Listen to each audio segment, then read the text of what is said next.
हे प्रभु 4 दिन है मु उपवास अच्छी केबे तो मो कथा टिके बुझ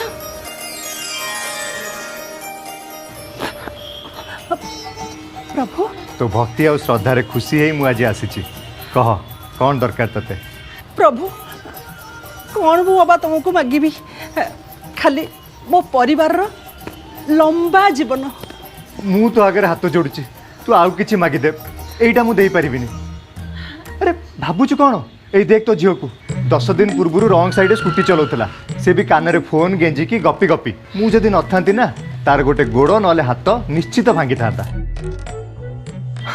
आउ गोटे महान आत्मा तो स्वामी कौन आउ कहबी मु गीत गाई गाई स्पीड रे गाड़ी चलाउला मु जदि ठीक समय रे ब्रेक न मारी थांती गाड़ी भीतर छिटकी कि सीधा पचारनु कहीं प्रभु एते ज्ञानी से निजे सीट बेल्ट न पिंधि ता जिनस को सीट बेल्ट पिंधेइतला। वाह आ 2 दिन पूर्व तो सुपुत्र हे प्रभु मु ता सांग संगे कि पकई पकई हेलमेट न पिंधि हली हली बाइक चलाउला खाली तो भक्ति पाई ता मुंडटा फाटिलानी नहले।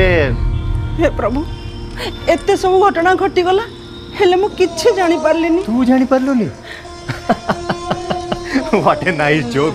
अरे एबे परा फोन ने सासू बहु सीरियल देखि देखि रास्ता क्रॉस करथुलु तू किछि जानिनु नाही। बहुत बड़ भूल हो जाइछि मते क्षमा कर दियंतु प्रभु मते क्षमा करि दियंतु।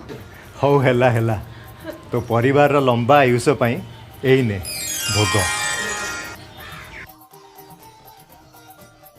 प्रभु प्रभु तो परिवार सुरक्षा पई भगवान दायी नुहंती तू निजे